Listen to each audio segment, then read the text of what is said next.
All right. Position.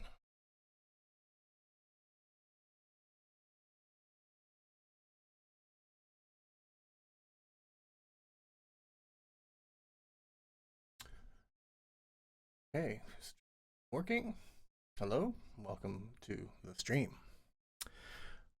I'm going to give an overview of where we are and what's going on after a little bit for people who missed the beginning. So,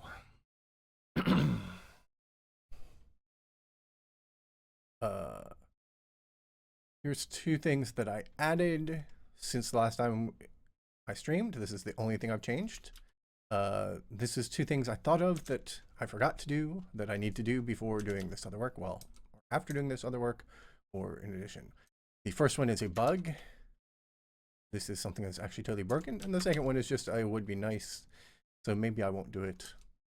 I'm currently have some static arrays and I don't really even need them anymore now that I made that data structure. So let's go ahead and do those, or at least the first one. So add ref count.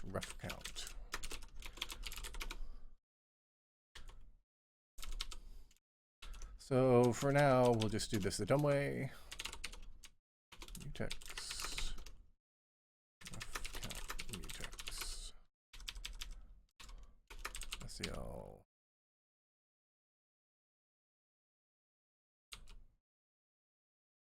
Lock, mutex lock, I forget again.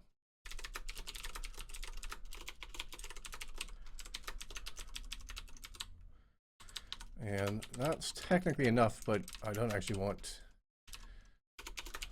the free to be inside it. That's unnecessary and leaves the mutex locked for longer. So we do that.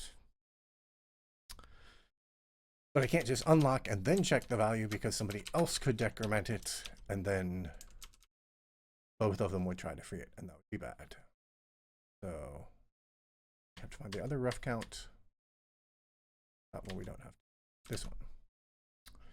There's multiples of these. In fact, we should just go ahead and add ref count GC. So this is a pretty inefficient if there's a lot of contention for this mutex. It would be simpler if it was all being done from one thread, and it's possible I could make the manager thread, the worker manager thread, be the only thread that does these, but right now that's not the case, so it's better to do this.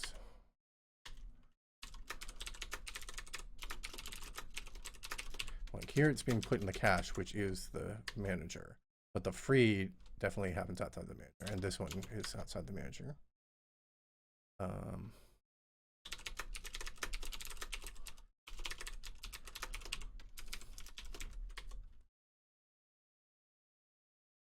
This was a bug because it wasn't calling release.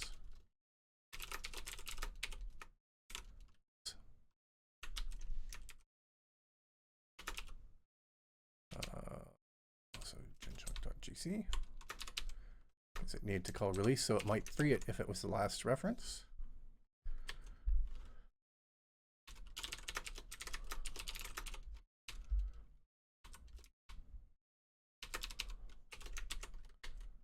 And that's it. All right, and then I need to initialize that.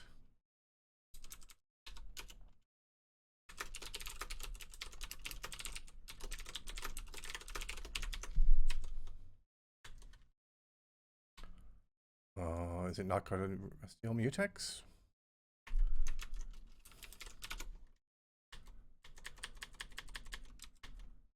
SEL lock mutex.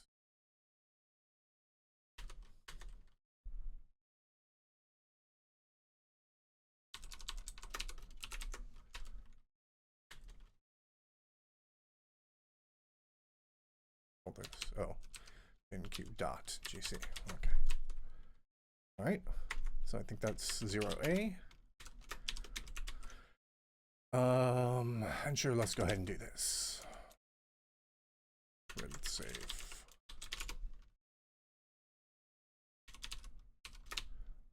The data, we just malloc.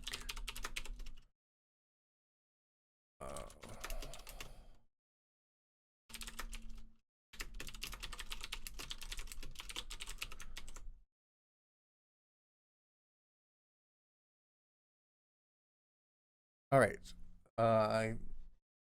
Handmade hero still going. I'll wait till that's over to talk about plan. So now I just need to update the calls to that and get rid of these queues. I think there were 4 of them. So what was the other one? Renderer something. Requested message.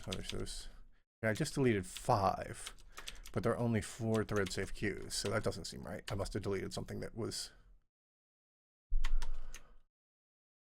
All right, this one we directly access rather than locking each one separately. That's okay. We can. What is the data type of this? Gen. Let's just undo and find out what the data type of gen q was. Finished gen chunk. Finished gen chunk. GC equals finished gen data plus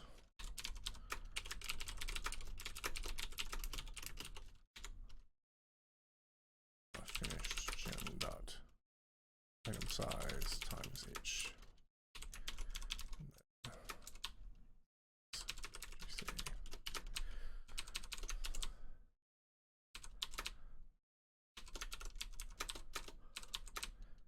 I should open Handmade Hero in another window so I can see its status.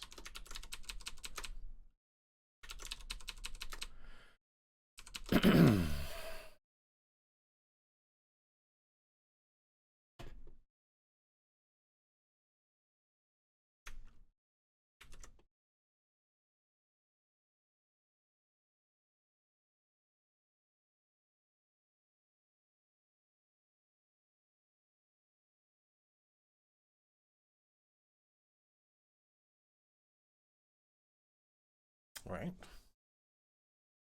Done. Still technically talking, so. There's no colors, yes. There's a YouTube video which I talk about the syntax highlighting.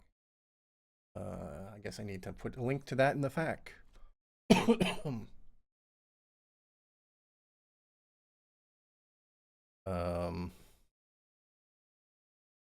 What was I doing? Oh yeah, I was deleting those, and I was wondering why I deleted 5 queues.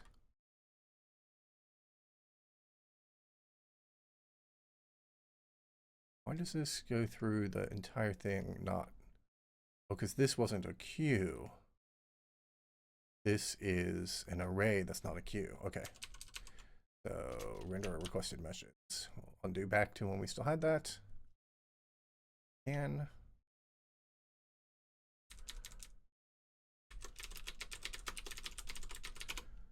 okay. Then redo all the work. And then cut and paste it back in. Best place for this is.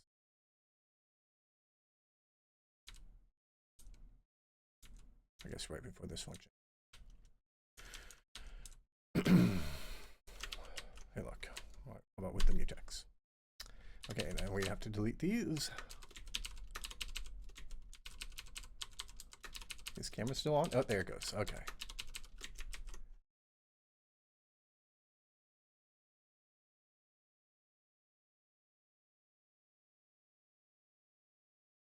All right. So, what is the plan? What is currently going on in this code? Let's see. Why does this not work?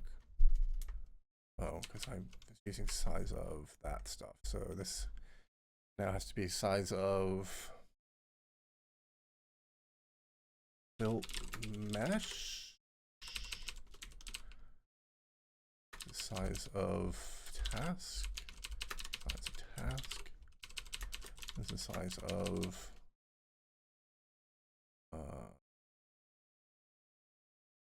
gen chunk, mesh chunk.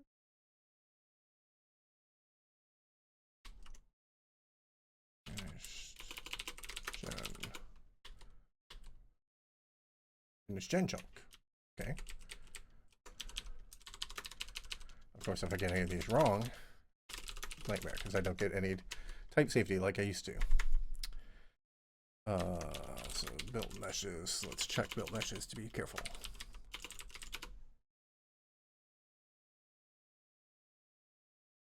Okay, so yeah, built mesh. That takes. Okay.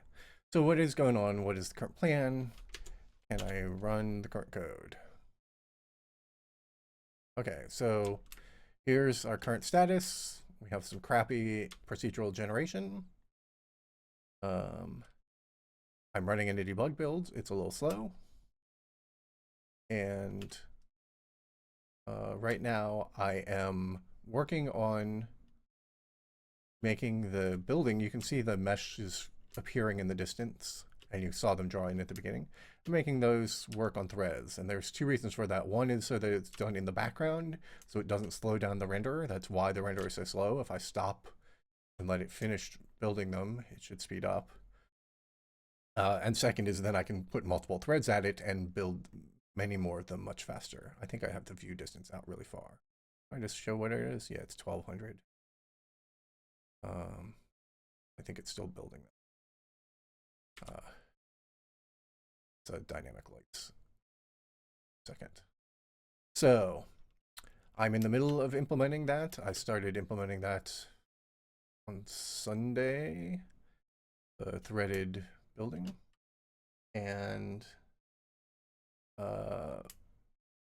worked on it on Monday, and we're working on it again today. I have a list of things that I was getting sleepy on Monday, but I wrote a list of what the algorithm needs to be. There's a lot of weird artifacts here, and I really do need to investigate those at some point in the distance. Little bright things. I don't know how, once it's side reduced, how bad those look, but it looks really terrible.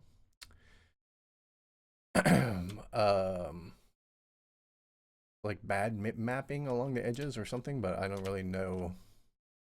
Or cracking or something, but there shouldn't be any. Like, this should all be pretty rock solid, so I don't know what that's doing, and it only happens in the distance. But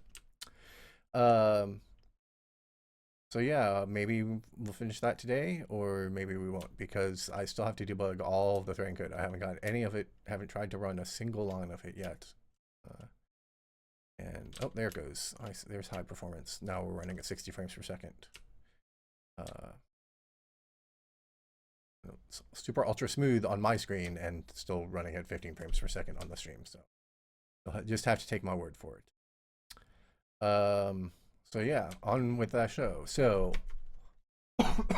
as I was saying earlier, I noticed two things I had overlooked doing previously, and I was fixing those. One was I had this shared reference count, and it was not being updated in a thread-safe manner, so I had to make that thread-safe. And then I have this thread-safe queue, and the data storage for that was coming from some static arrays, and I just changed it to malloc them instead of requiring the static arrays, because there was really no good reason for the static arrays anymore, given how the code ended up. So on to this list of things that we need to do. First step, change worker manager to store pending chunk sets in a globally indexed data structure so the renderer algorithm below can see into it. Also store in that same data structure a mesh build task has already been enqueued. Okay, so what does this mean? So as the terrain chunks get built, the renderer shouldn't care. Why does the renderer care? Oh, because this is this algorithm here. The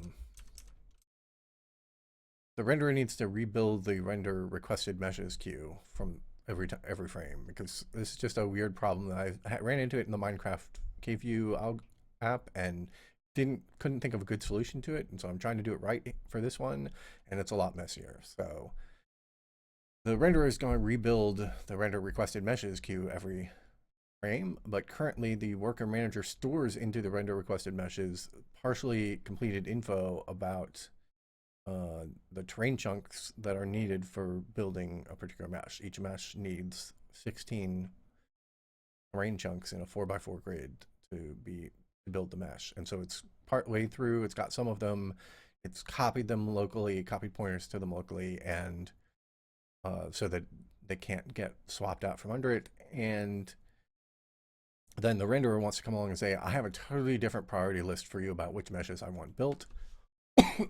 And if that happens, we want to reorder. Do we want to reorder? Because we could then end up with a lot of chunks that have a bunch of mesh requests that are no longer high priority, but that have already had some of the terrain chunks built for them. Maybe once you've started doing the terrain chunks for them, you'd rather just commit them. Maybe. Gross. Yeah, this whole thing is surprisingly messy. It seems so straightforward to generate meshes around the player in player-centric order, but it's pretty complicated when you sort of have these asynchronous algorithms going. So I think we'll stick with the plan that I wrote out here, which is that it will reorder them every time. So it needs to reorder them every time, and basically needs to rebuild the list from scratch. But I want to keep those saved chunks. And the two lists, it needs to copy over the old data from the old list, but it doesn't know where in the old list a given thing is. So I just need to make some kind of global data structure that stores that info. So we already have a mesh cache that's actually the right size. So I might be able to just use the existing mesh cache, or I might have to make another similar data structure. Mesh chunk, mesh cache. It just has a mesh chunk in it with no other info, which is, I probably don't want to do it there because this is going to get contention from multiple threads.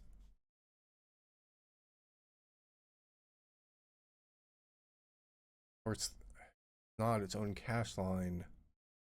This whole thing is going to be super gross. All right, well, we'll just try it. We'll see what happens. We can always optimize it later. So go ahead and use the same. No, we can't use the mesh. Oh, right. And we can't use the mesh. No, we can use the mesh cache. Yes. Sorry. That is large enough. So we'll just make another parallel data structure for the mesh cache. Mesh cache.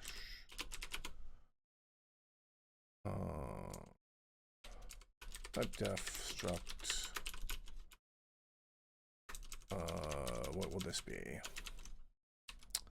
The mesh chunk status, and this will store a chunk set that we're currently storing elsewhere, and it will store the status, and then this will be static. No, it's not static. It needs to be accessed by the renderer. Maybe we'll move that code to here. Static. Chunk status, mesh status, and this has to do the same. It needs to actually store the chunk X and the chunk Y. My God, how does programming have so many views?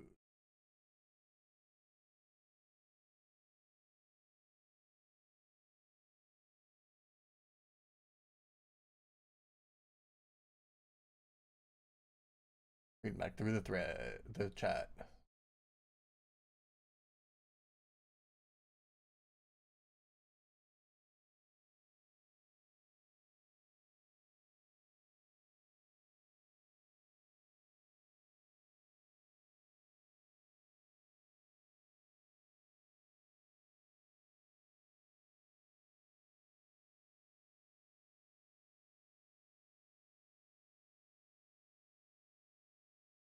Yeah, I'm using SDL2 and OpenGL.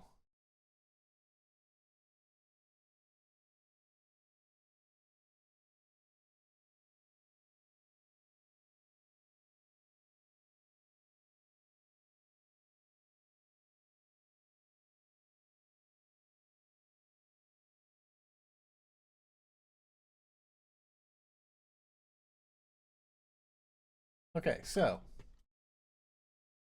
it's pair programming without the annoyance. Yeah, so it's a little bit weird.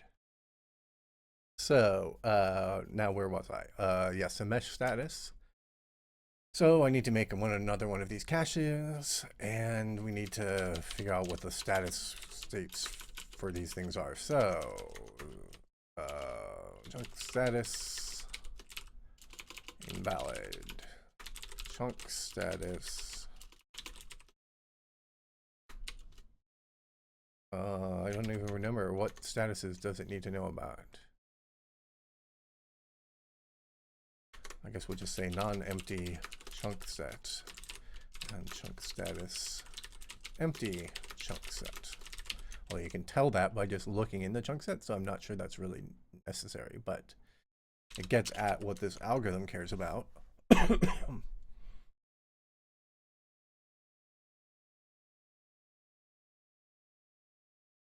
So yes, that's reasonable.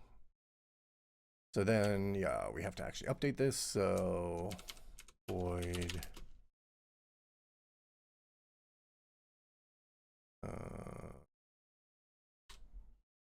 this is super ugly.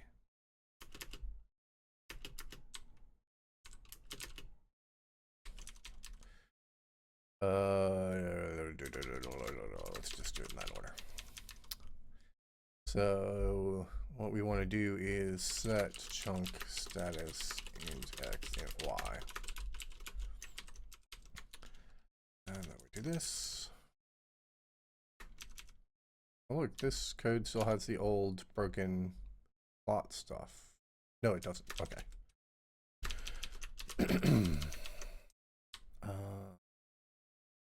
Mesh chunk status.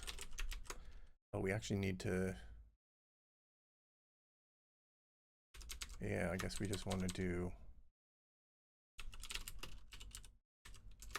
We just want to do this. Mesh chunk status.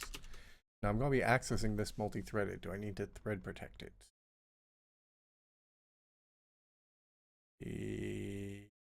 No, it'll be protected by the same text that I'm already using.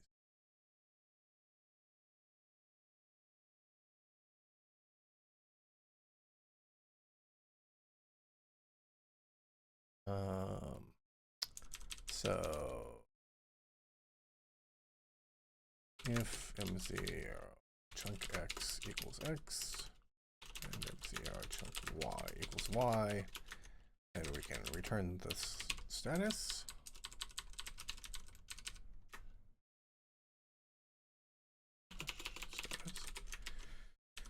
Otherwise, we need to initialize it. So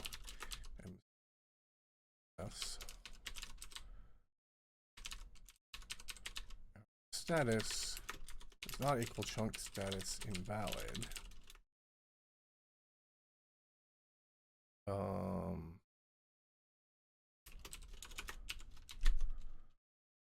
Assert status not equal chunk status non-empty chunk set, because if that happens, we're broken, or we'd have to at least free the stuff, which I think I don't want to be doing here. We can always change that. So then we set the MC status to chunk status empty chunk set. Of course, it's already set to that, but this is just to be explicit.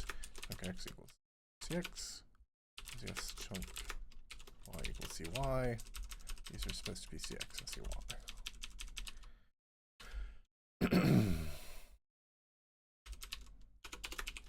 And then, regardless of whether it was invalid or not, we do that actually.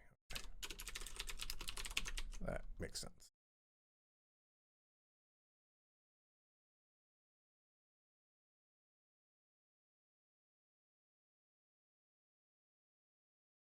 I'm being encouraged by the amount of positive feedback I've gotten from the community of viewers here on Twitch. No, not really. I'm a pretty self-motivated programmer, so I don't think it hasn't encouraged me in the sense of to program or to program more. Maybe it's made me be more likely to stream, but I don't actually think so. There was a whole motivation to the streaming thing that I think would be true regardless of the reaction. I mean, I guess if people were super annoying or problematic or trolly, I suppose it would be discouraging. And I don't mean to be discouraging of you guys in any way.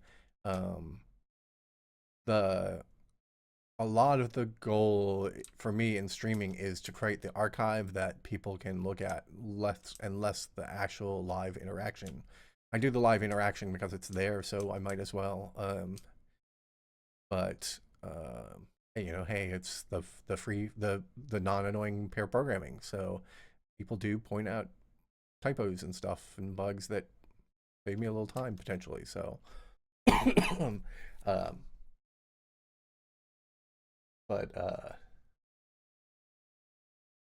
but yeah, I think I would be streaming regardless. I mean, let's face it, 77 people watching is not a large number. It's still a crazy larger number than it needs to be or whatever. I can't remember how many people I had watching when I did the opera streaming. That was crazy. Yeah, for those of you who don't know, the first programming streaming I did was, I think it was the first, was programming an opera for National Novel Generation Month. Programming a program that generated an opera describing an opera in which the singers were the announcers for a basketball game, announcing the basketball game as it happened, with procedural music and procedural lyrics.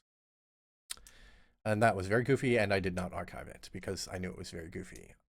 Although it was interesting enough that once it was done, I was like, I probably should have archived it, but what can you do?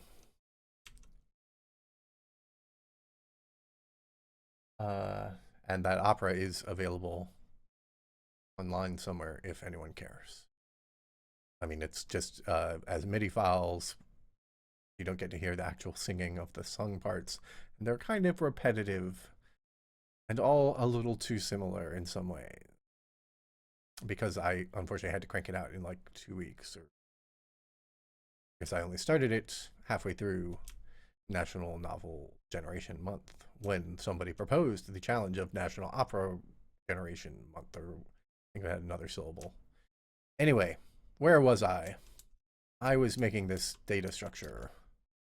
I had just finished making the accessor for it, get chunk status. There it is. Now I'm going to call get chunk status, use that. So somewhere I have a chunk set that I want to remove. So I want the one in status now, and I don't want the one somewhere else. I don't know what data structure it's in. I'm not finding it here. Task one is fine. Task one definitely needs it. It's this one, which is what, in the gen chunk cache, I guess. Well, I don't even know what gen chunk is anymore. Oh, that's the thing we'll use. Oh, it's part of RM. What's RM? Requested mesh. Okay. Requested mesh. Right, which is the data structure we're about to overwrite, which is the reason why we need to replace it.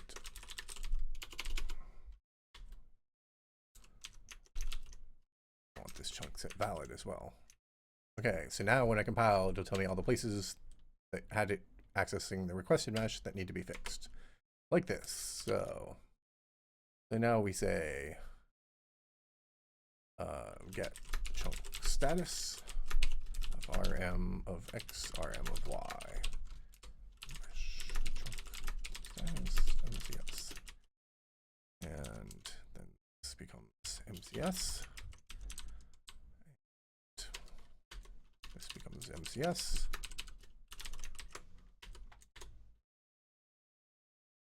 And then this one needs it.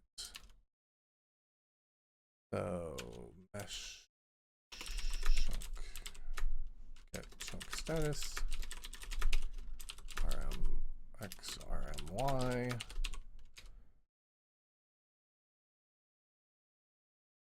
That's interesting. I just copy it.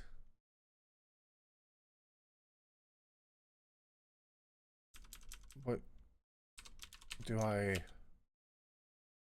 don't zero it. I don't disable it. I guess that was a bug.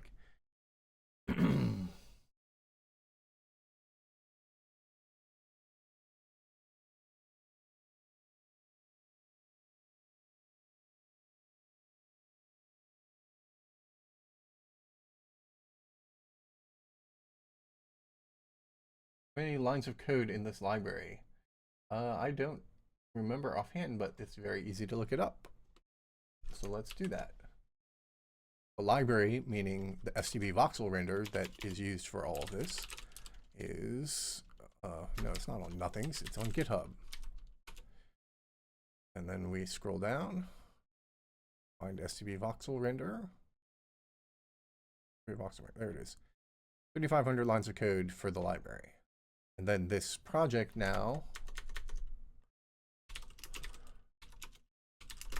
this is not going to be right because it's going to include all that other stuff. So it's main.c, meshbuilder.c, voxelrender.c, maybe half of unoise.c. So it's 2,500 lines of code in this program so far on top of the library, since you may not have actually meant the library.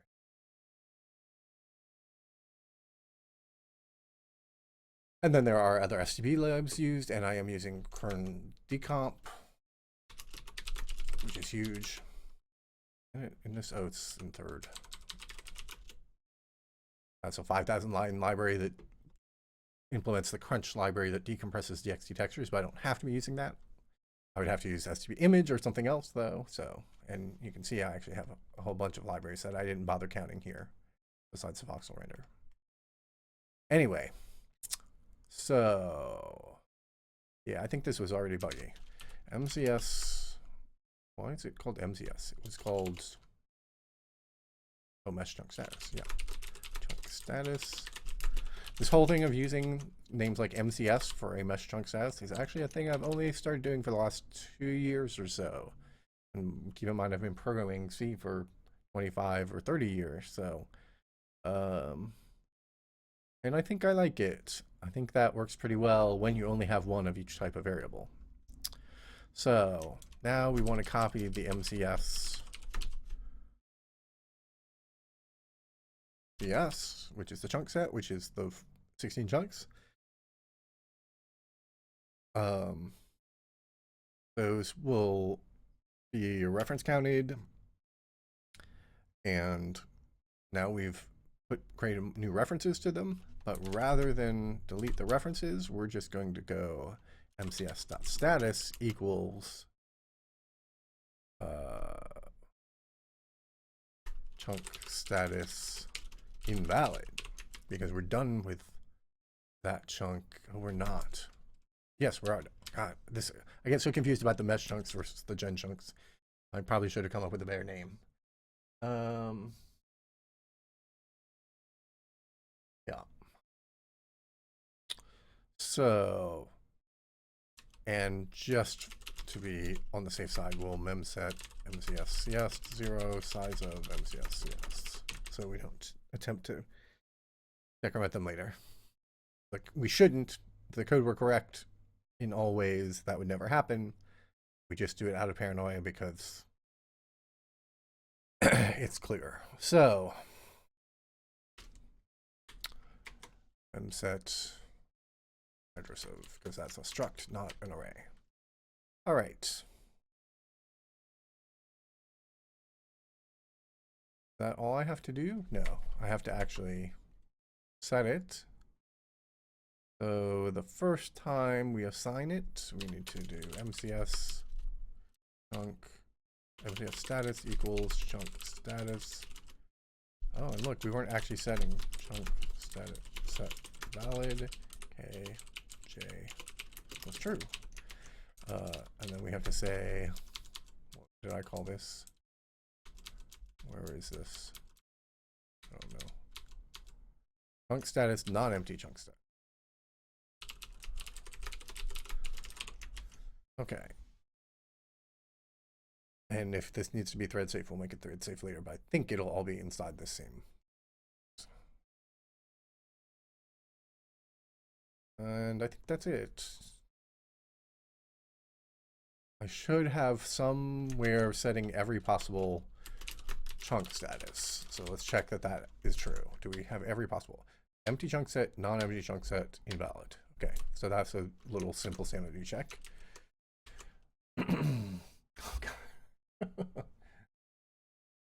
Let's dig up the thing. Of course, it's an audio thing, so your YouTube solar spaceship. An audio thing, so of course you're not going to want to watch it while watching the stream necessarily, but STB programming FAQ. Here's the thing you want. Answers to VC6Y limited syntax highlighting.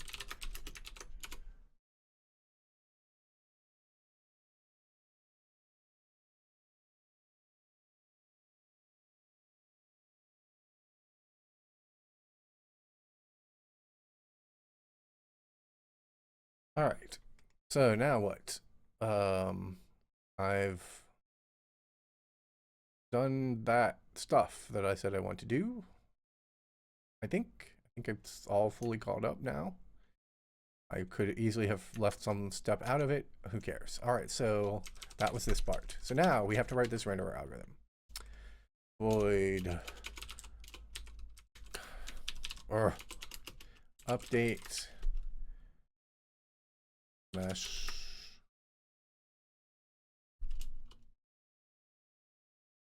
request mesh generation.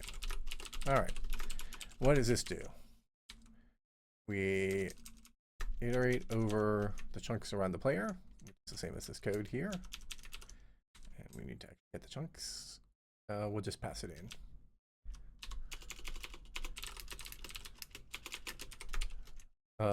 Even like on a server, we might need to generate chunks around multiple players, but we never need to generate meshes around multiple players. So a server does not need this function, and we can make this work in a different way for the rendering than for server physics. So qchunk, actually what we passed in. Let's just go ahead and preserve that terminology. I don't know why it's called Q. Why did I type that? Did I do that on chat? No, this was, oh yeah, this was on the first stream that I didn't save, or that I meant to save that didn't get saved, I should say. Okay, we need a second array. It's in mesh builder. And then we have the render. Oh, right, this is already render request. Renderer request. So requested mesh renderer. Oh, it's the same thing. I don't have to type it twice. Requested mesh.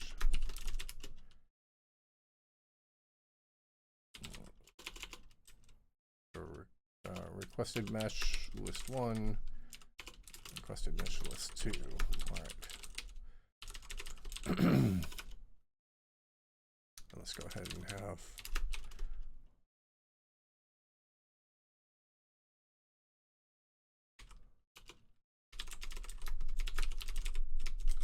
it, and then we say void, or we say requested mesh get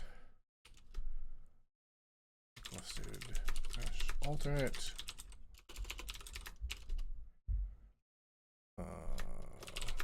Just returns this. And let's just make this static.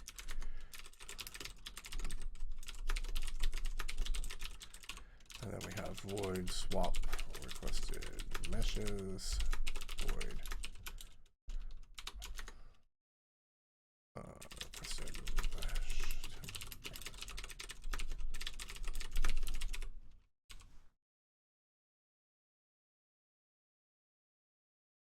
Link should probably go in the FAQ under the stream. Absolutely. That's my intent to do that. I just didn't want to take the time to do it at that instant that I typed it in.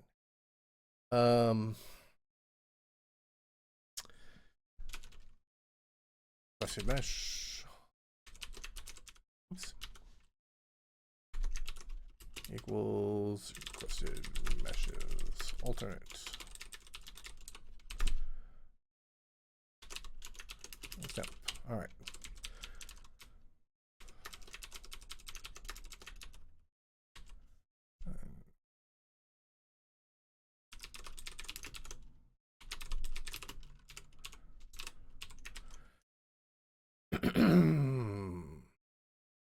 Okay. And then chunk status. We need to make this global.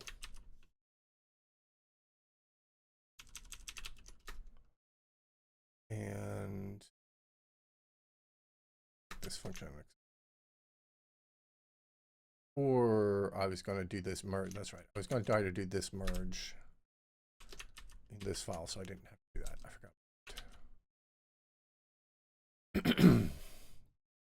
So, what did I just do? Oh yeah, the swap functionality.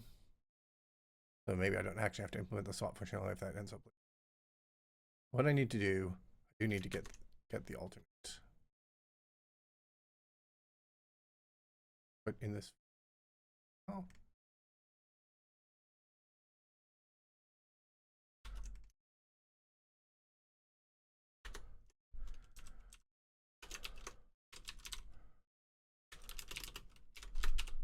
All right.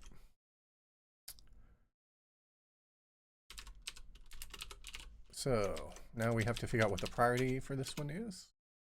And we'll just distance. We need to distance. Comes from radius. Radius is like that.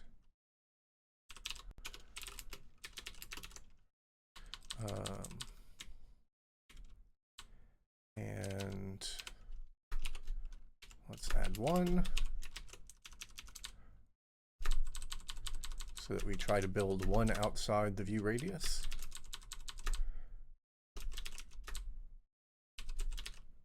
And then if I times I, j times j is less than equal rad times rad. Okay.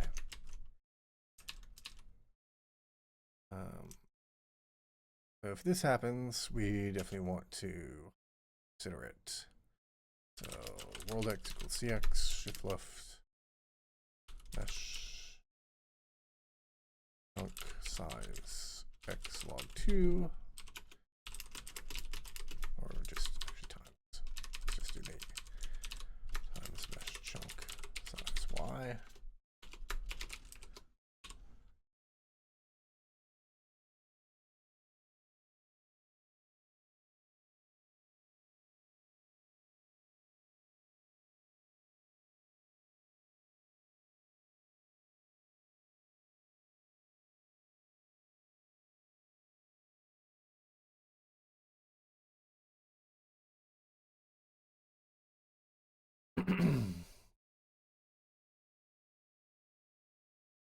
Of course, I cannot remember my first line of code in C++.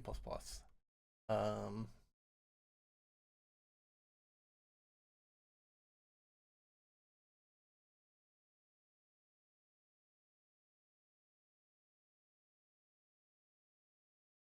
mean, my first line of C was probably pound include standard io.h for to do the hello world, but who knows?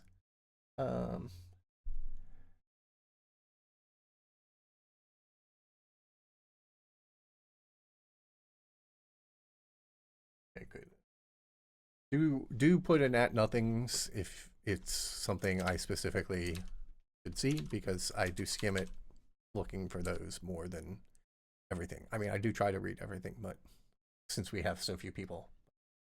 All right. So what was I doing? Okay, so I converted them back to the world coordinates because that's what all my functions take, like that function that I was just going to call MCS. Except I don't actually want to call it MCS. What is it? What is the role here? Okay. So here,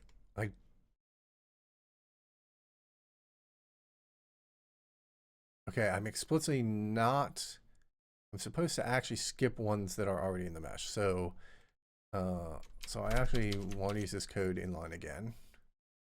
I want this particular bit to be fast. And so if MC chunk X does not equal CX, wait, is it X or CX? I forget again. CX. Or MC chunk Y does not equal CY, or C of U of F equals 0. Okay, if any of those is the case, then we don't have it yet. Right, and down here, we would then try to build it explicitly. So we'll do this. Build remaining equals 1. If def single threaded build, else build remaining. We'll just let that code still be compiled in, so it tries to build meshes inline. It'll just always say it's only allowed to build 0 per frame, so it will never try to build it. And then on single threaded build. Should probably not call it build because that sounds like I'm talking about building the app. Single threaded mesh build.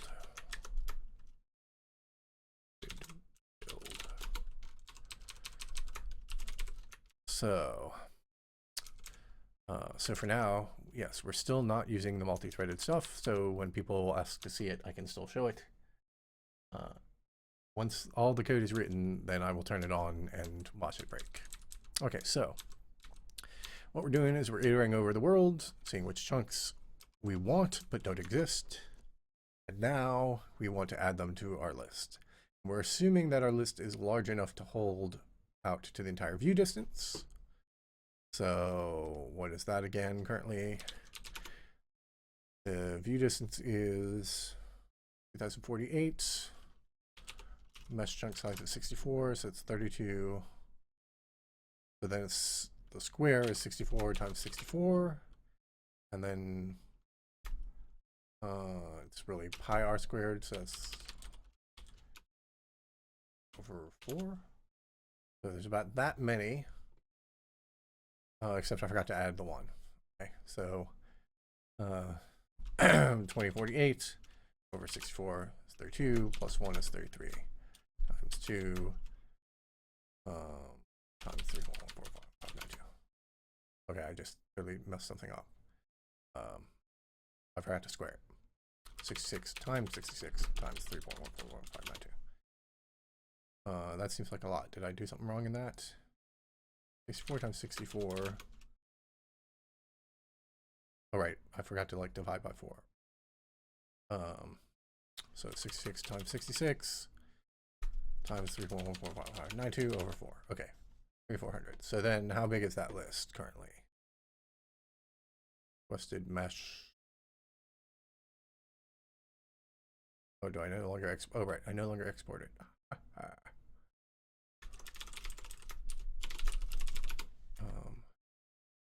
Builder. Max built meshes. Okay. Yeah, that's kind of not right. I think the idea was that I was assuming the list would only include how many are requesting at once. And the thing is that when I'm building this list, I need it to be longer. Right. Right. Okay, right. So what I wanted to do, this was actually intentional. So let's just go ahead and I really want to compute this from the view distance, but for now we'll just say max consider meshes 4096. Wait, that's not an array. And then we're not going to actually build directly into the requested mesh struct. We're going to have the considered mesh struct, which has int x, int y, has a float priority. I guess that's all it needs. And then we'll say static consider mesh. Consider mesh.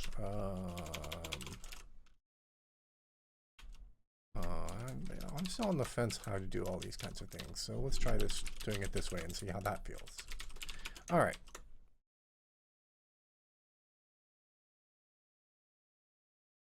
Turbo Pascal 4 and 5 were the bomb. I think I used 5 as well. I mean, I started with Turbo Pascal, the early one, probably the first one. But the units, I think that was Turbo Pascal 3 that added units. That was the bomb.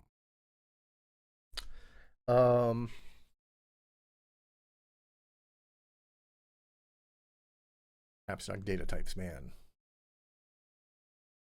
That's what you need. That's what programming is really all about. Object orientation is just taking abstract data types a little too far. So I don't want to do this yet. Instead, I want to use consider mesh. And then we'll sort the consider mesh, and we'll only look at the max built meshes head of it, because we don't ever want to request more too far ahead.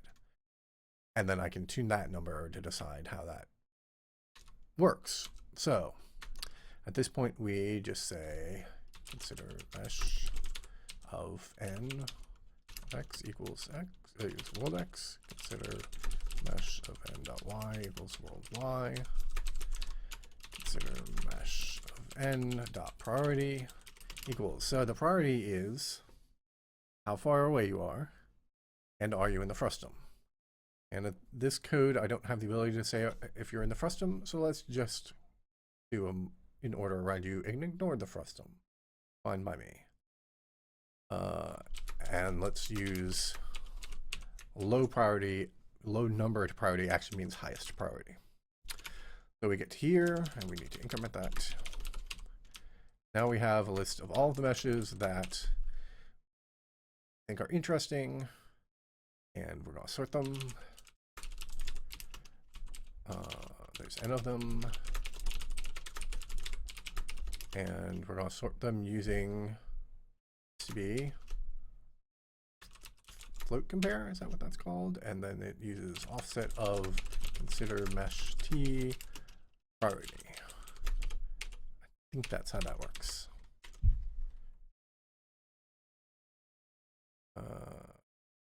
Mesh renderer requested meshes is plural.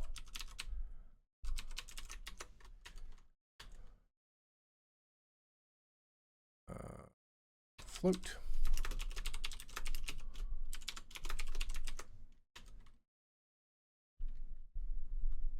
I never finished the work I was doing on the 2600.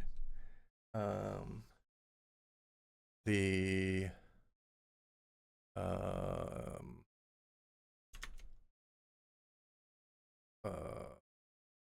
see.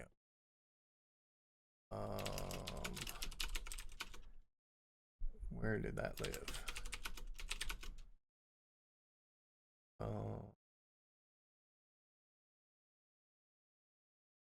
Remember where that stuff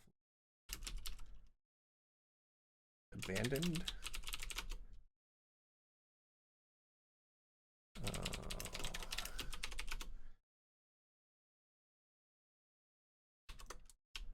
I won't spend too much time on this, but you know, it's the kind of thing that I'm sure everyone in the stream might find interesting, and probably is I'm curious about. So, I've called it. Sorry, maybe.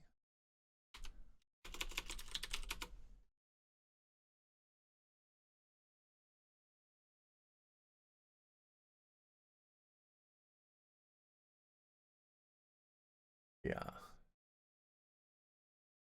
There's some signs of it, but I don't see the actual directory with the game.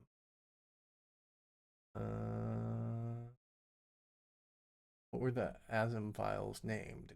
.asm probably? I guess I could just search for that.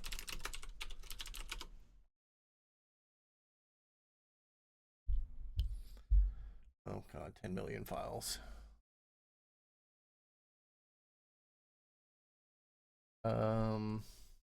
Oh, of course.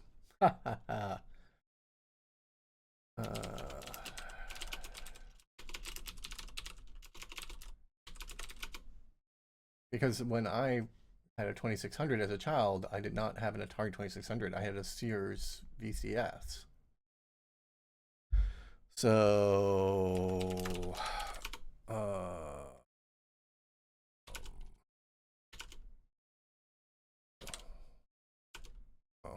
all right. Is there something this? Oh, that probably sets the path.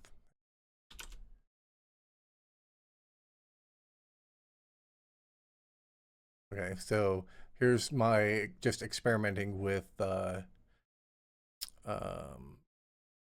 at the top is the text scroller that is a kind of a standard effect that I just slightly tweaked with the borders on the side so that the edges look nice. I'm not sure I'd ever seen anyone actually do the scrolling as opposed to doing just having some text. So, and then the background animation was just me experimenting with what happens with that kind of background animation. And then do I have other bins around? Yeah, I don't know. So then the other thing, I don't remember how to build any of this. So, what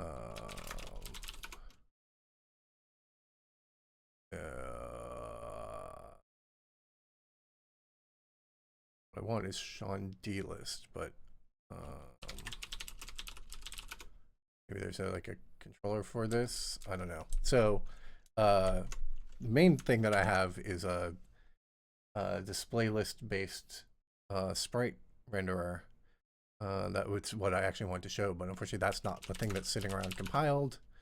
And I think these other ones are just other people's things I was testing. So yeah, and these are just, well, I guess that could be something different. Oh wait, that's the one I just did. So I just need to do C first and then do. Okay, there you go. So there's the sprite engine with a scrolling starfield. I wouldn't normally put a gray background behind this. That was just to help me see what's going on. And the main thing here, although I only have 2 sprites, is that it can have a whole bunch of sprites, and you can see that the sprites can cross each other, which is a pain in the ass to make work on the 2600. So that's about where I got this. There's some glitch somewhere, I can't remember where, in the display generator that I didn't quite get the display generator doing everything that I wanted it to do, so I never worked on it anymore because it's a super pain in the ass assembly programming that is incredibly tightly timed here. So here's some of it. So the thing in the semicolon is a cycle count, and you have to keep track of the cycle count at every instruction. And when there are conditionals and that take 2 paths, you have to make sure both sides take the same number of cycles. And it's doing a lot of work to try to figure out how to change things as the electron beam is drawing to the TV. I mean, under the traditional model. Super pain in the ass, very interesting. If you're interested in this stuff, there's a book called Racing the Beam by Nick Monfort that is written for a less technical audience, but still talks about the way people developing for the 2600 had to work around these technical constraints. So you can see here, I have a kernel that displays what, 12 scan lines, or is it 6 scan lines? Yeah, it's 12 scan lines. So there's different code for 12 scan lines, and then it repeats 12 scan lines. So it's unrolled to 12 scan lines. And the reason for that is because it's on each scan line, it updates a different element of the graphics.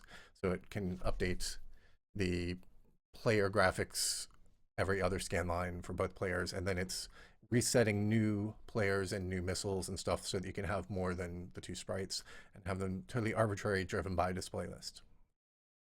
So yeah, I worked on that for a while, and it's an interesting, fun challenge, but I got bogged down and I could not quite get everything to work in the 12 scan lines. I could not quite update every single variable I was trying to update.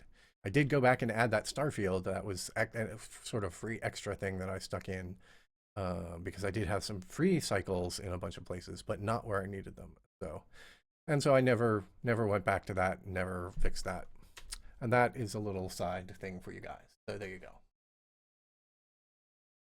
What people saying in response.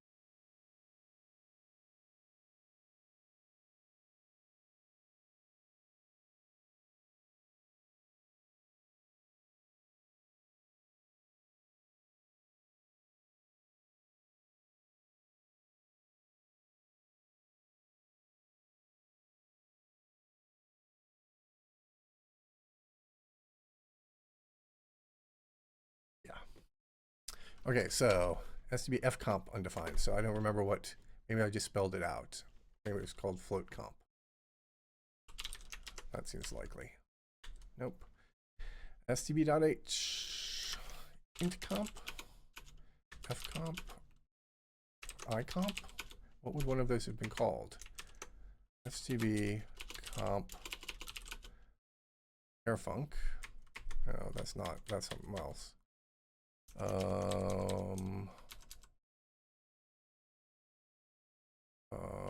Char. Oh, float comp, because it's store comp. Of course. Yep, okay. Okay, so now at this point we have the list of meshes in priority order. The lowest priority first, because that's how my compare function's default is smallest number sorts to the left, because that's traditional sorted order. And hey, by coincidence, I chose my priorities that I want them on the left. So what we now can do is we can copy this into this. Go ahead and do it up there. So what we want to do is say rm of I dot x equals consider mesh of I dot x, rm of I dot y equals consider mesh I dot y, of r dot state equals, and I don't even remember what these state values are. Mesh builder. Did I ever define what these states were? State RMS requested.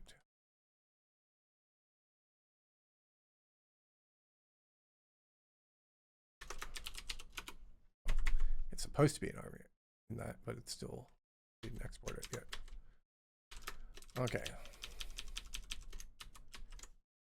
Data. Going to be a little redundant to these other types, but whatever. Completed, waiting for meshing. Okay, so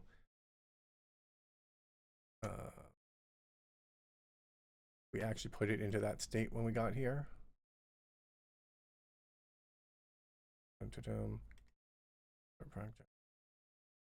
The chunks completed, waiting for meshing. Okay, and then does somebody else turn that? When we get them back, do we go in and clean that up? No, we don't, because we don't know where in the list it was, and the list might have gotten rearranged since we last checked. That one is maybe not useful, because now we have this global state, and the global state is what we actually want. And this one actually wants to say chunk status is not invalid, but the chunk status is processing, because we don't want to recreate it again. Wait, chunk status invalid. Right, yeah, because that's saying we're done with this chunk processing. So we want to do that once that one is empty. And this we can say we're done with it. We're done with the ARM state. What was that?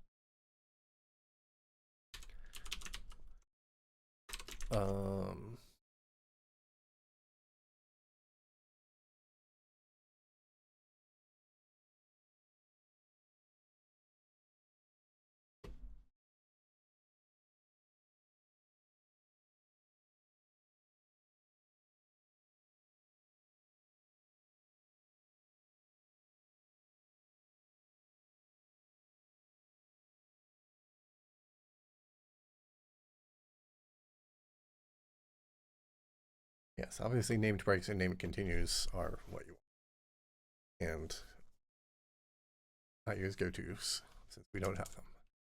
I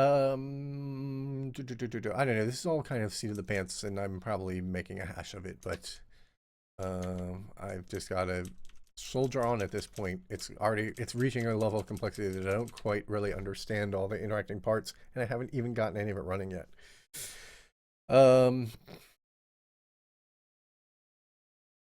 Like I don't see any way to slice this problem that is simple, fortunately.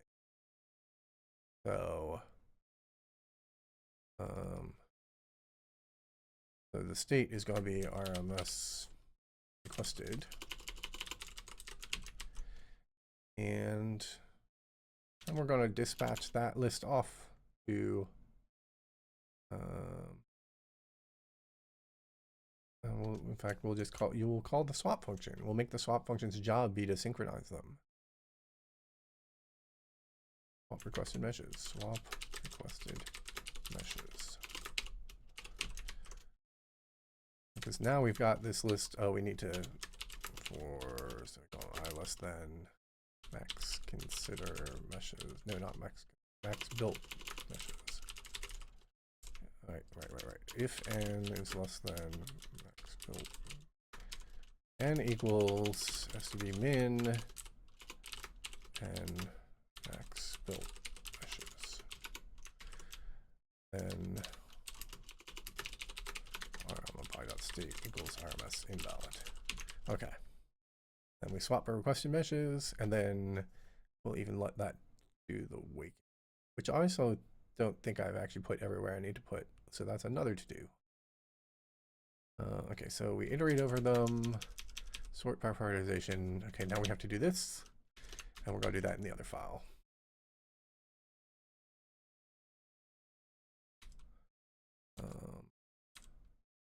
What is this endif? Oh, right. When I had trouble compiling it. I think it's fine now, and I don't need that anymore. Derm.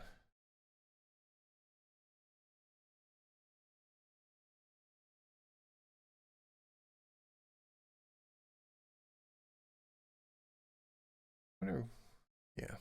Anyway, swap. I don't remember what it was called. Swap request. So this, we have a list of things to do here. So we lock the requested mesh mutex.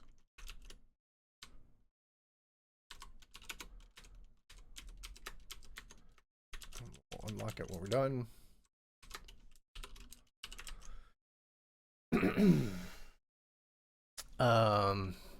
Oh, and if it's already locked, if SEL try lock mutex, we'll do this. And if we can't lock it, oh well. We don't update the requests. That's kind of dumb. Because we should update them. The problem is we might just never update them if we get unlucky, if everything stayed in sync. But then eventually the other one won't be getting woken up anymore. I mean, the point is that it's really easy for me to just store this list away and have the other one process it on its own thread even. I should just do that.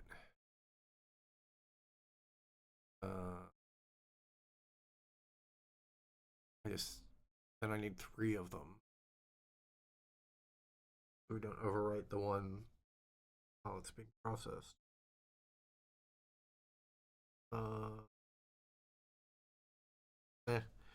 Again, I can fix it later.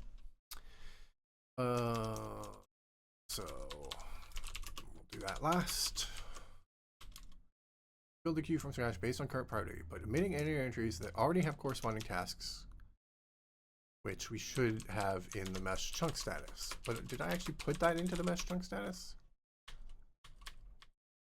What were the chunk statuses? I've already forgotten. Non-empty chunk set. I didn't put in chunk status processing. I did. I added it. I forgot to actually add it. Actually, isn't even in this file. Chunk status. Right, because then I realized I had the problem that I don't know how to clear it. But no, this one I do know how to clear. Okay. Because this one, boom, finished gen, finished mesh, I can clear it here. Built the mesh. Now we can mark that it's built, but now we need to lock and unlock a mutex around it. We're accessing it from another thread.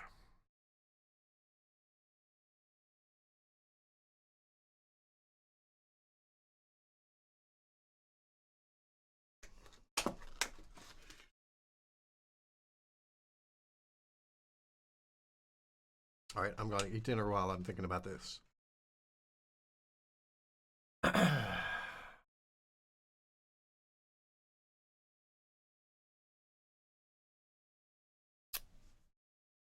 There is not a page explaining why I use SDL. I use SDL because I didn't used to use SDL. Most of the games that I've shipped do not use SDL. And came without a mustard packet. How disappointing. I don't think I have any mustard of my own either.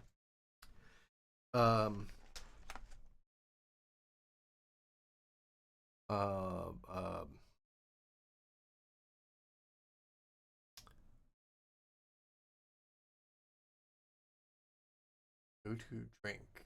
Oh, chocolate, not mustard. Okay.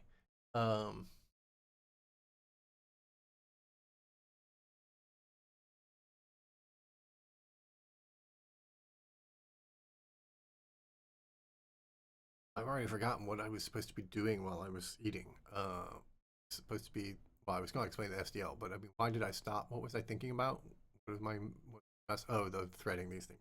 Yeah, I don't really want to shoot from the hip threading, but like this problem is just really weird. I don't know how to not approach it that way.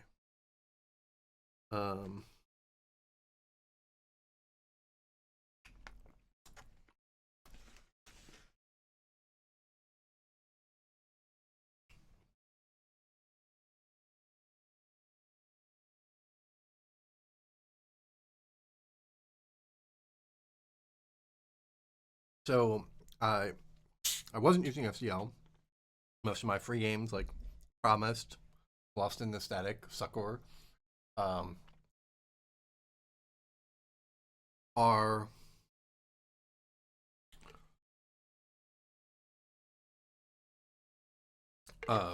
just coded directly with Windows. And then somebody ported the two Promised, and they ported them by porting to SDL, so they could port it to Linux. And like, well, if it's going to be using SDL on Linux, there's really no good reason not to just use SDL on Windows. And SDL2 came out, and so I was like, all right, sure, I'll try using SDL. So it's not a thing I've been doing a lot, and it's not something I have a lot of experience with, and I haven't run into what the problems are necessary, so maybe it's not something I will do long term, but for now, that's what I'm trying.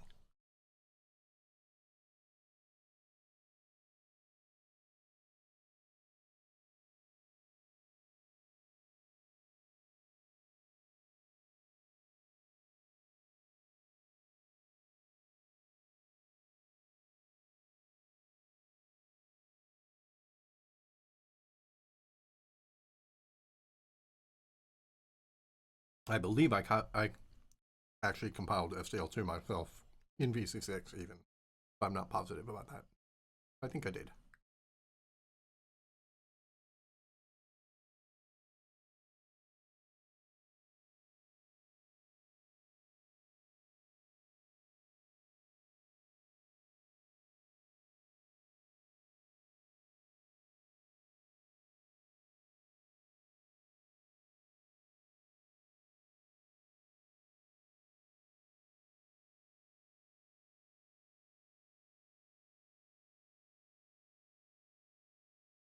So JTibble, it's hard to explain the problem because it's a pretty complicated problem, and it's not just I'm trying to thread this thing. It's I'm trying to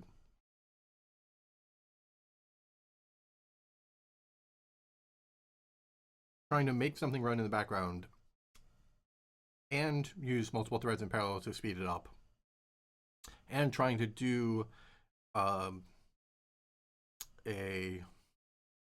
work that's needed is disposable and can be abandoned and changed every frame.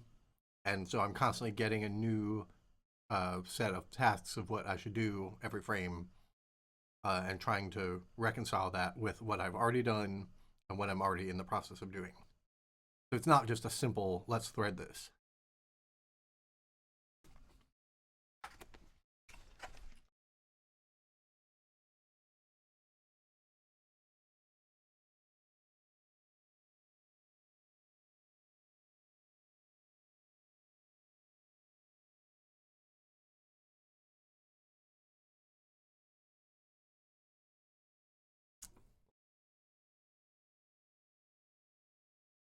Yes, Turbo Pascal was the good old days. We actually talked about that a little earlier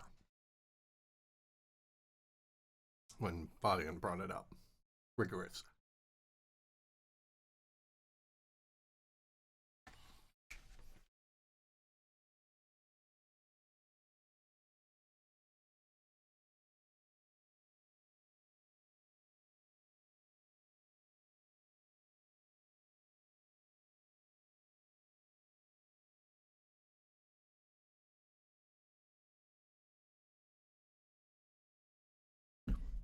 Also, since I told the FCL2 guys, well, since I told Ryan Gordon that they should really implement a function that tells you where to write your data files, since that's something that differs on every platform and everyone has to do, like for your save files. And then, you know, a week later, he had added it. At the time, I wasn't using FCL, so it was kind of, I felt kind of bad that he had done that for me, even though I wasn't using it. So I kind of felt obligated to at least try to use it.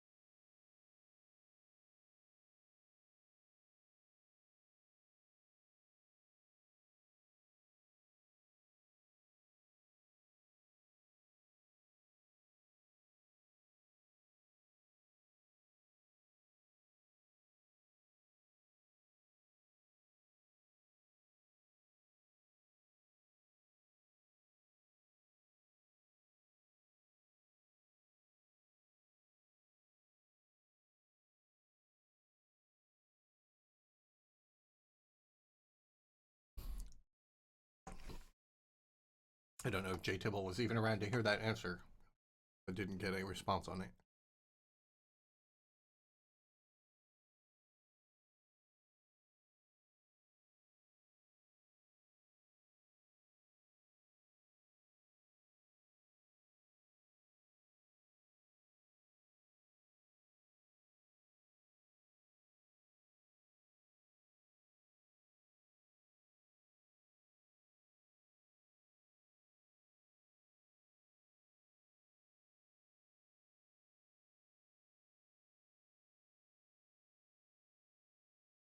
By the time I was programming games on the 386, I think I was on Turbo C.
Here is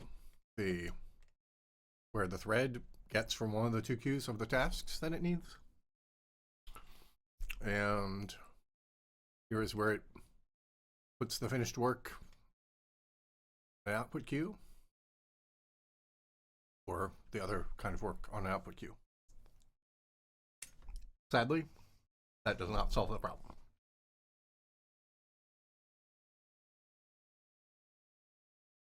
Well, yes, you're unclear on the challenge to be solved because I didn't actually describe the problem statement, because the problem statement is incredibly long and baroque and was stated 2 streams ago or whatever, and I'm not going to restate it every time because it literally takes 10 minutes to explain it.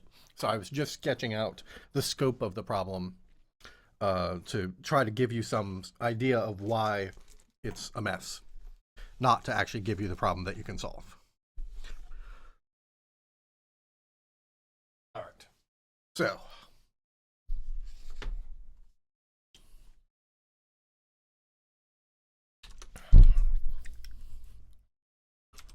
now we have our 2 mesh lists.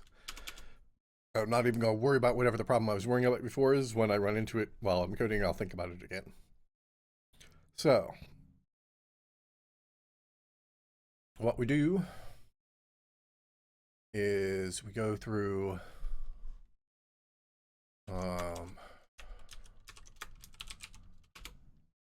where's the RMS states? Oh, right. I had to do that. So it's saying,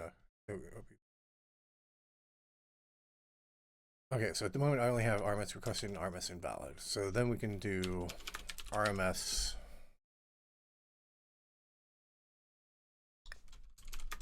actually let's not use this one. We'll use, okay, let me just write the code and see where it goes rather than trying to think about this. So what we need to do is iterate over the new requests.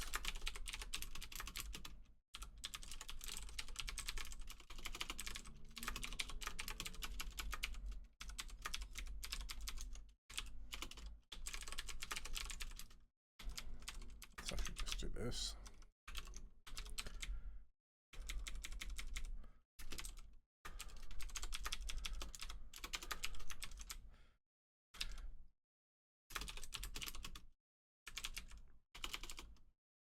Meshes alternate of I address of. So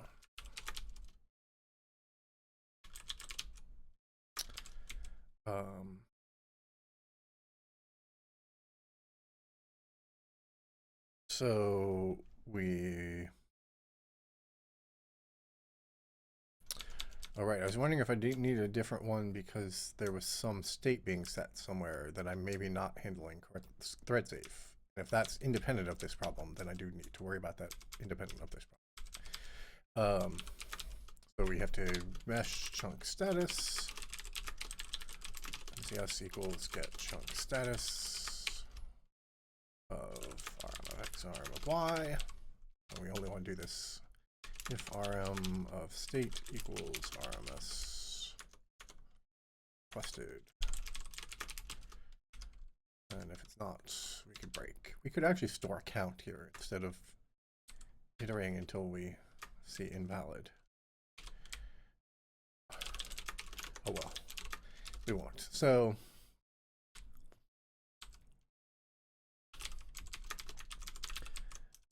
we get the status, and we want to see its status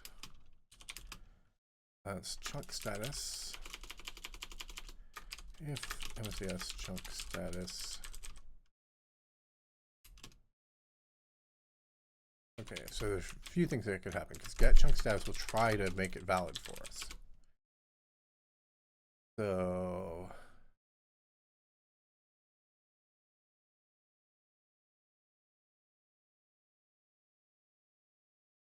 yeah, maybe I don't want it to make it valid for us. I just want to return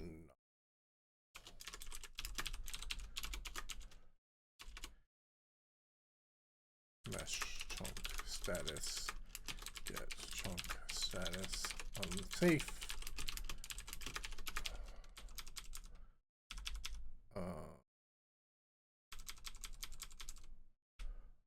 Now call it alloc.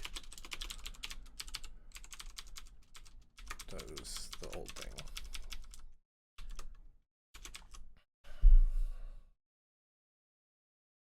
And this one we can actually free. Int I, j for j equals 0 to 4, I equals 0 also 4. If yes chunk set valid j I release chunk release mesh, what was it called? Release chunk bin chunk. MCFCS chunk JI. And then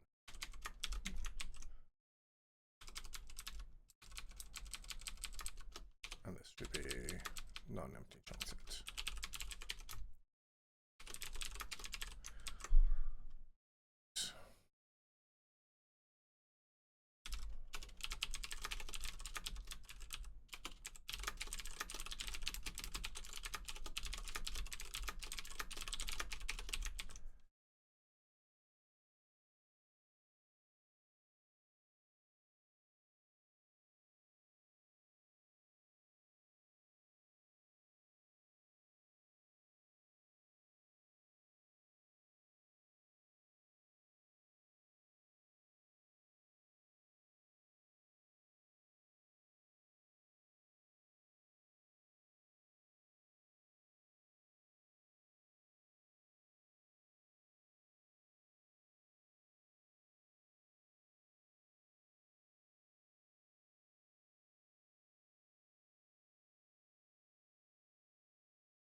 So this one is get chunk status alloc because we absolutely need it.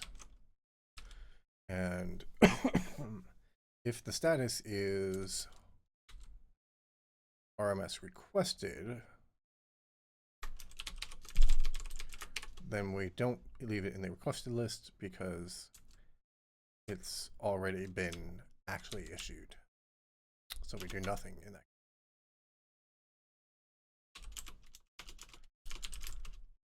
Otherwise,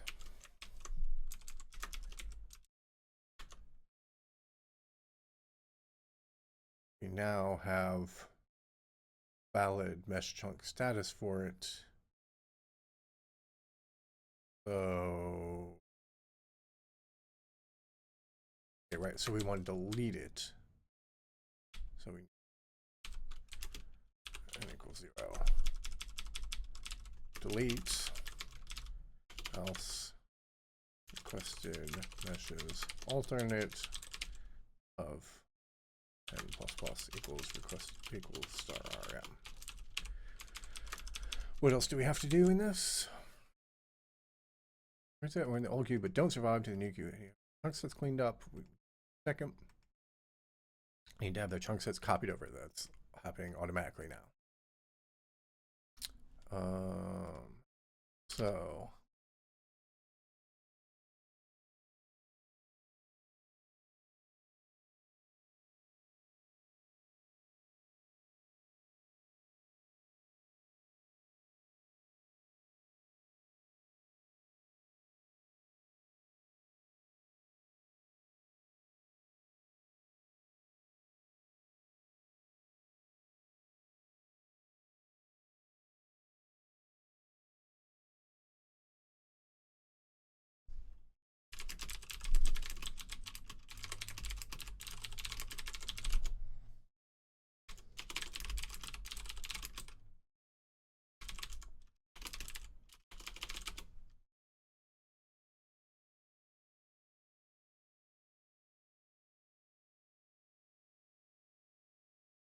So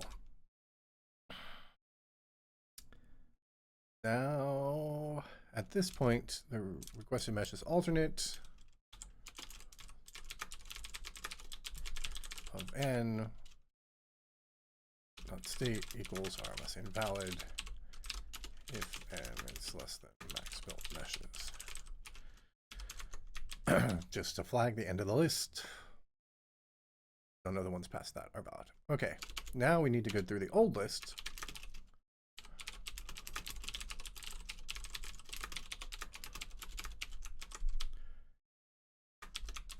And abandon the chunks for any that are no longer needed. So to know that they were now needed, we actually want to set a flag in this.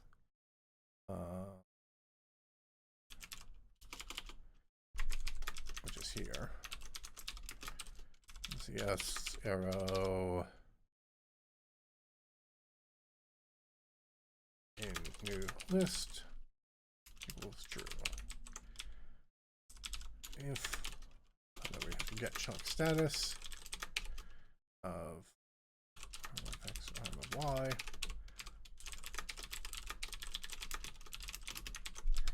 if m is yes and that one fail status alec. It probably should be able to fail.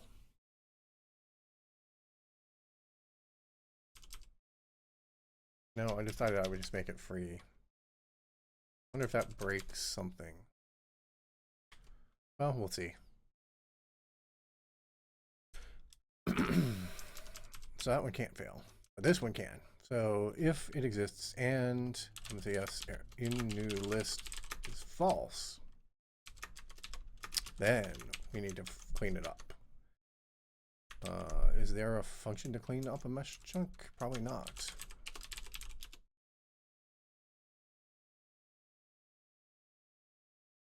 Really freeing up the mesh chunk status. Yes. Which we can just do in place, which is this code. Void abandon mesh chunk status. MCS.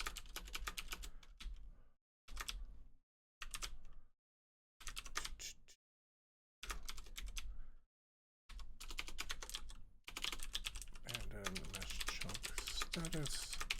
Yes. Whoops. Brain just wants to type the ED on there.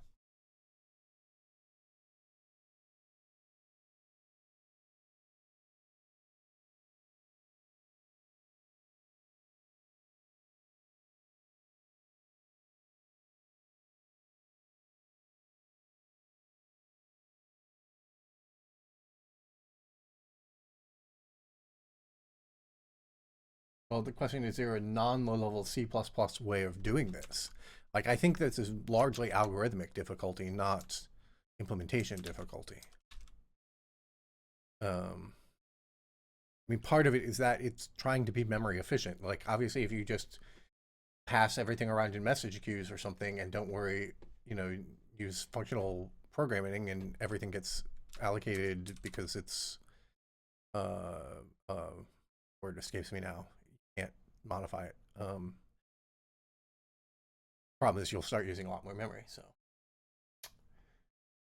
if it's not in the new list, then we want to do that thing I just wrote: abandon mesh chunk status. Yes, and don't really have to do anything to it, so let's not. It's just implicit that we're going to swap it. Okay. Rebuild the queue from scratch based on current priority, omitting any entries that already have corresponding tasks. Did I do that? RMS requested. And entries that were in the old queue but don't survive to the new queue need to have the chunk sets cleaned up. What that does. Those that do survive need to have the chunk sets copied over. Now, I don't have to copy them over because they're now living in that other data structure. I think that does everything that's in here. And then unlock. And so I had this concern though that this is not really how I want to do this. So what I want to do is make sure that the other thread will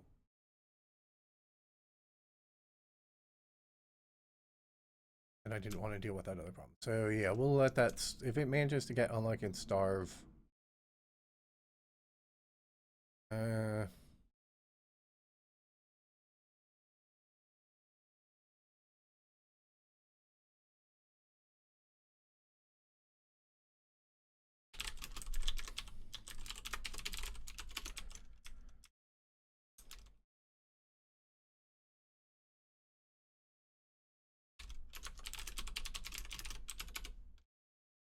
this is insane, but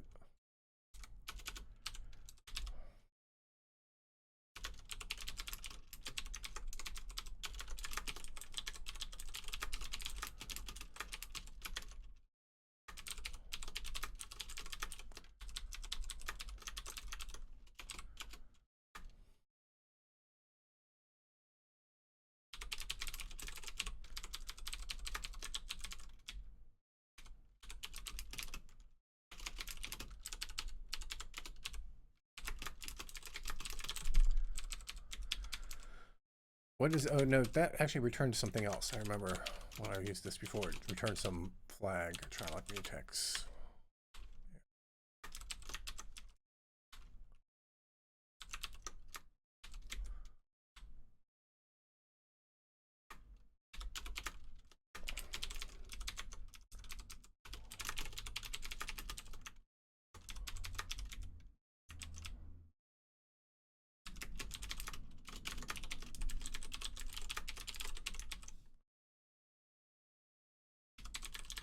What do people think of this insane thing I'm writing?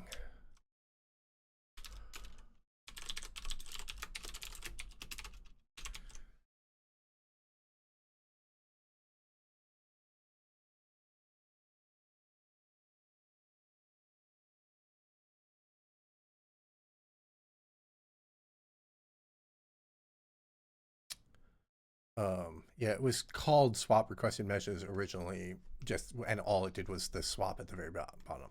But now it synchronizes them while it's swapping them.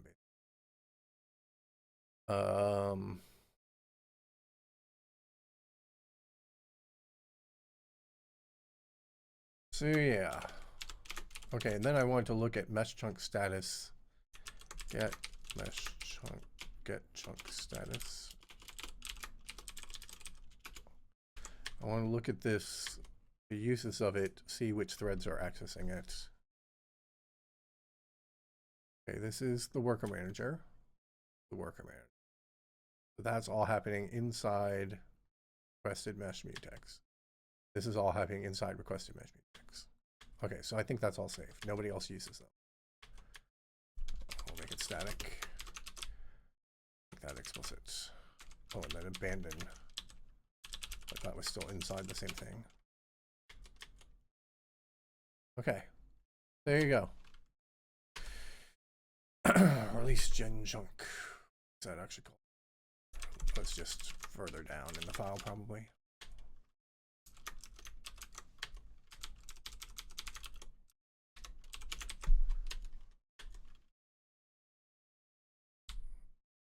Status. Yep.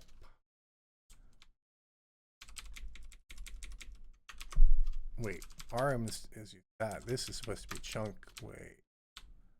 Chunk. Use. Chunk status. I don't know what. All right, wait, let's look at this function again. MCS status is right. Okay, so the problem is that RM is setting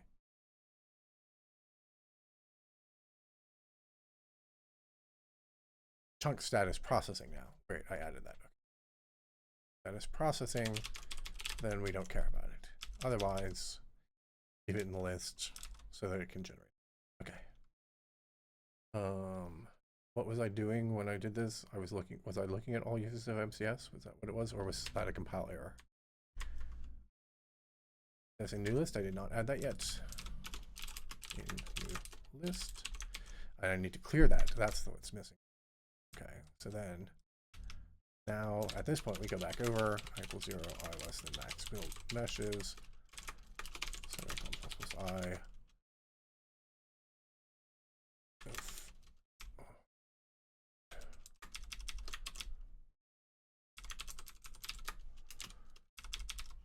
Break.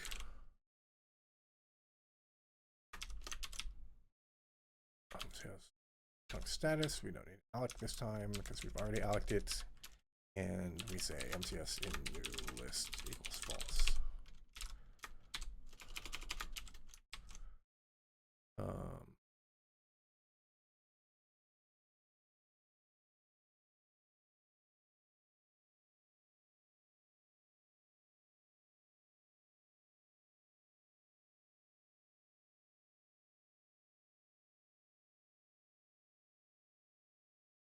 All right. And then what was I doing when I remembered that I needed to fix the in new list thing? Well, that was I was compiling and it hit the error. I still feel like there's something I've meaning to do and I've forgotten to do. But what the heck? Let's just run it and watch it die horribly. Or it's not calling it at all. Yes, because I never called the function. Never called this request mesh generation function. Request mesh generation q chunk x q chunk y.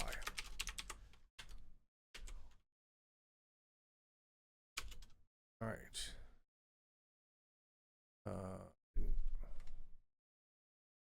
The thing. Oh, wait, RM is that requested mesh, get requested mesh, RM, no. Is that initialization code not being run? Did I never get around to actually calling it? Init mesh build threads? Or did I not allocate it? Allocated it. No, it's not allocated. Renderer, oh, I know what it is. Okay, requested. There. These need to actually be initialized. Equals RM list 1 equals RM list 2.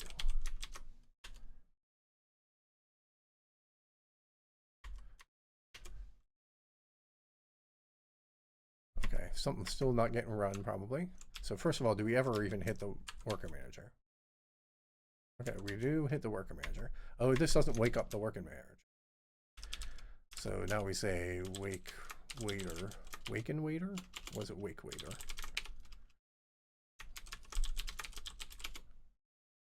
Waiter wake? Waiter wake. Waiter wake. Manager monitor. And then I wanted to check if there was anything else who needed to wake it that I didn't do, but I think I did that another day. All right, now let's watch it crash. Add ref count, which is uninitial. It's taking this GC, which is passed in. Put chunk in cache, FGC of GC, which is uninitialized. So it claims it had a finished thing, and either I'm accessing it wrong with this, or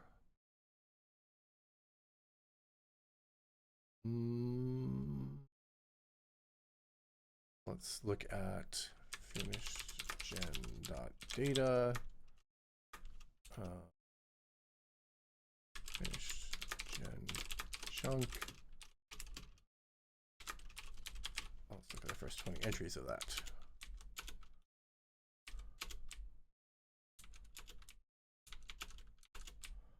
Okay, so a couple of them got created so far. And then finished gen head 2, tail 0. So am I processing from the wrong end? I think that's what I'm doing. I think I added the tail. I added the head and removed from the tail. And all the normal ones are using these functions, so they do it consistently. Add to queue at the head, get from at the tail. Yeah, so I need to be.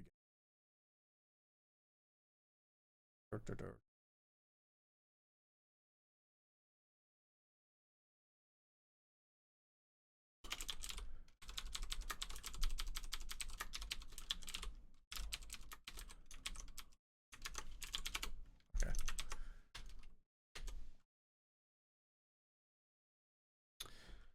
Oh, there it crashed right when I hit escape.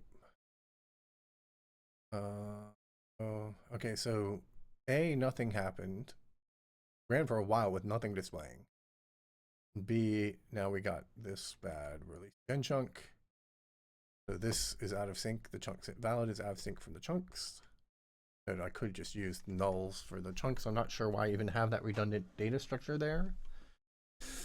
But hey, maybe it will catch a bug like this. So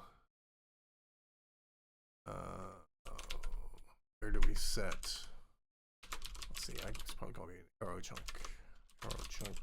bracket. No, there aren't any arrow chunk brackets. So dot chunk bracket.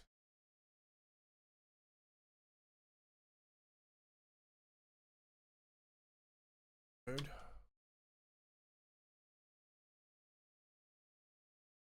Set it valid. I know we memset it to null.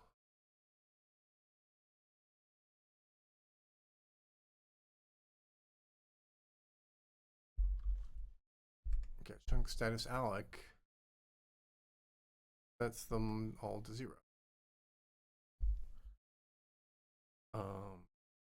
Doesn't actually memset the CS to 0. So might as well do that just to be on the safe side.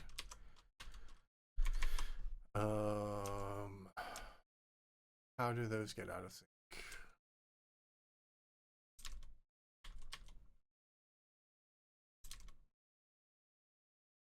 Here we don't, but that's part of the task, so the task doesn't have one of those. Set it true. Set it false, except when we're abandoning the whole thing. But with the other place it calls abandon, it doesn't actually do all the other cleanup. Okay. Abandon mesh chunk. Actually do some others. I don't think this is the bug, but chunk status valid and memset.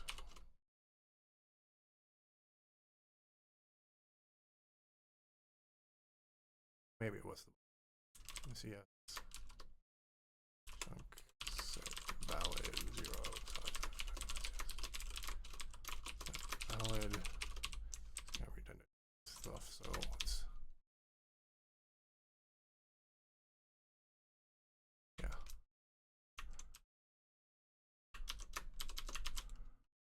Let's just do that here.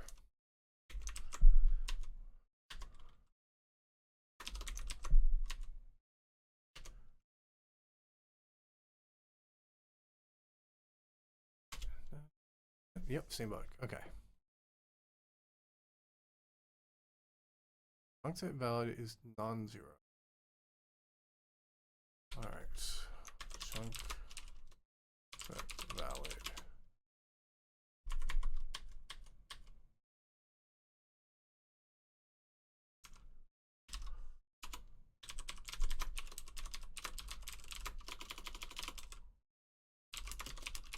Well, that next add ref count would fail immediately, and that's all of them.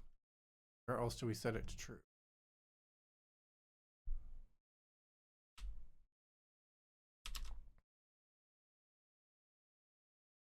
Here we clear the chunk set, but we don't memset. Okay.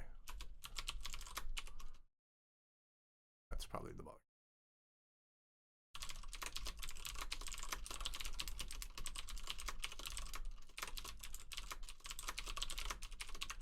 we're not calling that function because I'm copying over the data from it. So I don't want to release those. Okay, now it's not crashing.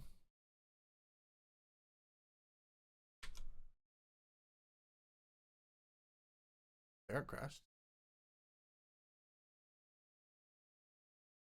And have hosed my machine.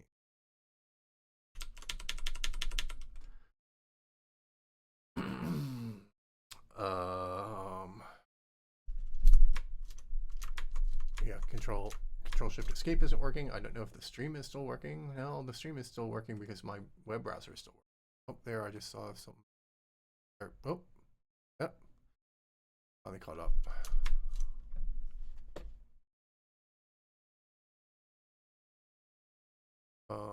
Don't know what that was. That was pretty weird. Driver weirdness. All right, so let's see if we're ever getting a task.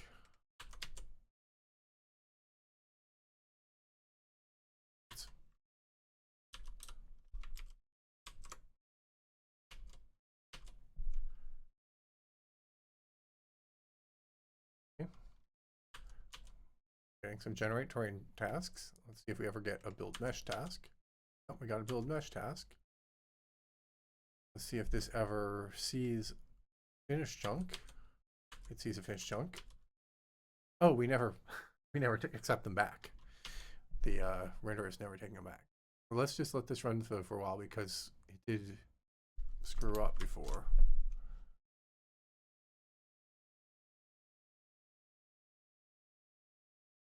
I wonder if I'm leaking. That's why it hoses the processor.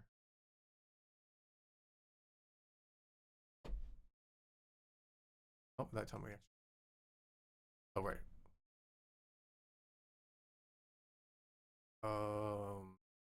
This is probably a malloc failed. Yeah. So that is almost certainly that we're leaking memory somewhere in this system.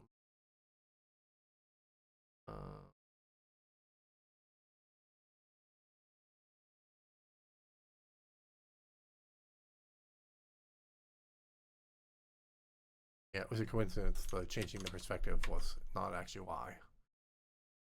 Just what happened to be timed the same. So who is leaking memory?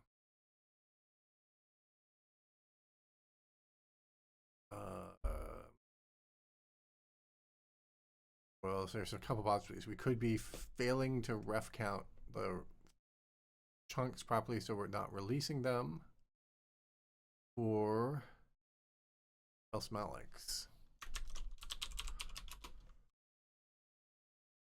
Or we're building up this giant list of vertex and face buffers in the output and actually getting done. We can tweak because output queue. I think what max build mesh was originally meant to be, and then I just kept reusing that for some other things.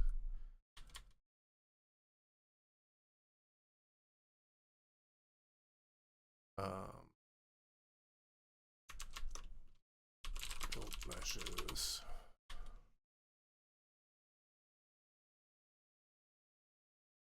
Right here, it should start freeing them if that queue fills up, which it should after a while.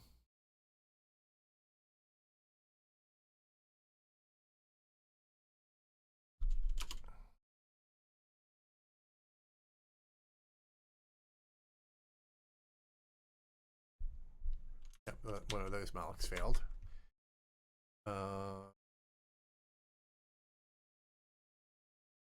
It must just all be going to gen chunks.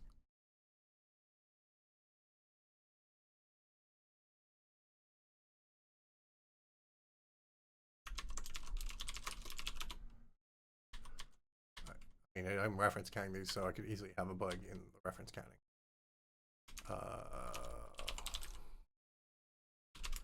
actually need to do an atomic.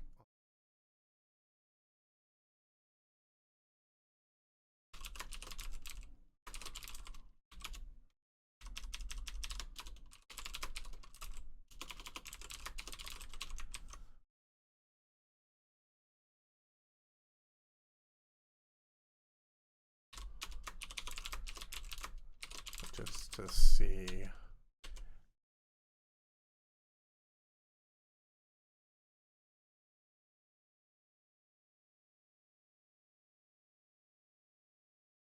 Yeah, everyone does I++, and I switched to ++I a long time ago, and nobody else switched with me.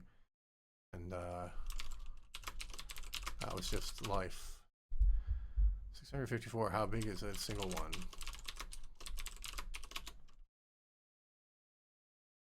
Not the type, or is this something that doesn't work in?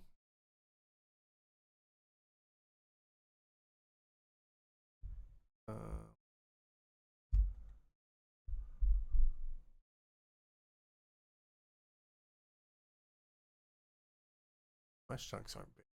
The gen chunks that I want to know about. Yeah, gen chunks.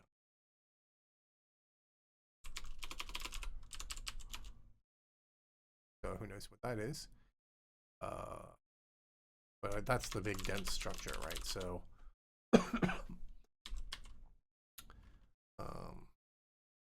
yeah, the gen chunk is the 32 by 32 by 55.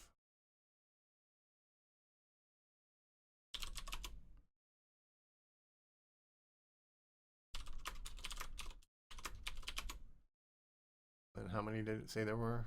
654. Only 500 megs. That shouldn't be that bad. I would build 800 megs of mesh data. I wonder if something else is leaked. Well, I do have the 256 qdot meshes probably. Build meshes. Head, tail. Wait, how is it deleting from these? I thought nobody was serving from built meshes currently.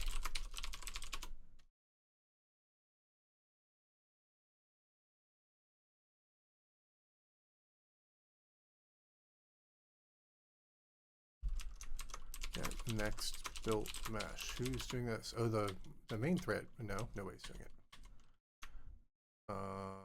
How is that one